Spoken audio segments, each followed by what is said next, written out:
हाय नमस्कार दोस्तों, कैसे हो। दोस्तों आज कहानी है गधा, लोमड़ी और बंदर की कहानी।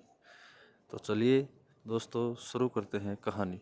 गधा, लोमड़ी और बंदर की कहानी। एक जंगल था। एक जंगल में गधा, लोमड़ी और बंदर रहते थे। गधे और लोमड़ी के बीच बहुत अच्छी दोस्ती थी। वह दोनों अक्सर जंगल में साथ घूमने जाया करते थे। बरसात के मौसम में भी जंगल में चारों तरफ हरी हरी घास फैली हुई थी, जिससे जंगल बहुत ही सुहाना दिखलाई दे रहा था। आसमान में नीलिमा छाई हुई थी और आसमान बहुत सुंदर दिखलाई दे रहा था। हरी हरी घास को देखकर लोमड़ी गधे से बोली, गर्मियों के दिनों में जंगल कितना सूखा पड़ा था और अब देखो हरी भरी घास के कारण जंगल कितना सुंदर दिखाई दे रहा था।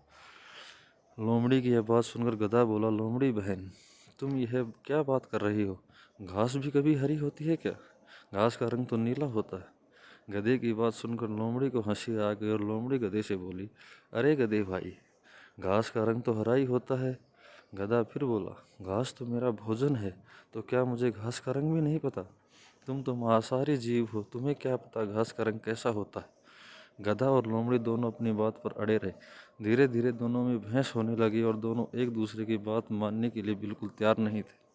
दोनों को लग रहा था कि वही सही है और वह ही दूसरे से ज़्यादा बुद्धिमान है। लोमड़ी तो जन्मजात चालाक होती है।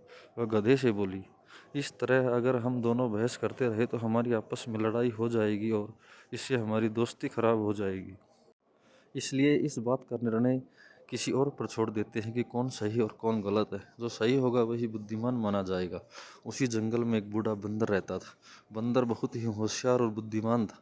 जंगल के सारे जानवर अपने आपसी विवाद सुलझाने के लिए उसी बंदर के पास जाया करते थे। गधा और लोमड़ी दोनों ने निर्णय लिया कि इस बात का फैसला बंदर पर ही छोड़ देते कि कौन सही और कौन गलत है। लोमड़ी मन ही मन बहुत खुश हो रही थी, क्योंकि वह जानती थी कि घास का रंग तो हरा ही होता है, इसलिए निर्णय उसी के पक्ष में आएगा। गधा और लोमड़ी दोनों मिलकर बूढ़े बंदर के पास गए, उसे सारी बात बतलाई। लोमड़ी बंदर से बोली, बंदर भाई, आप जो भी निर्णय लेंगे उसे हम दोनों सहर्ष स्वीकार करेंगे। गधे और लोमड़ी की बात बंदर ने बड़े ध्यान से सुनी और अपना निर्णय देते हुए बोला, घास का रंग तो नीला ही होता है, इसलिए इस विवाद में जीत गधे की ही होगी। बंदर की बात सुनकर गधा तो बहुत खुश हुआ और नाचता गाता वहां से चला गया। किंतु बंदर के इस निर्णय से लोमड़ी को बड़ा आश्चर्य हुआ और निराशा भी हुई। गधे के जाते ही लोमड़ी बंदर से बोली, यह तो आप भी जानते हैं कि घास का रंग तो हरा ही होता है, फिर आपने गधे को विजयी घोषित क्यों किया।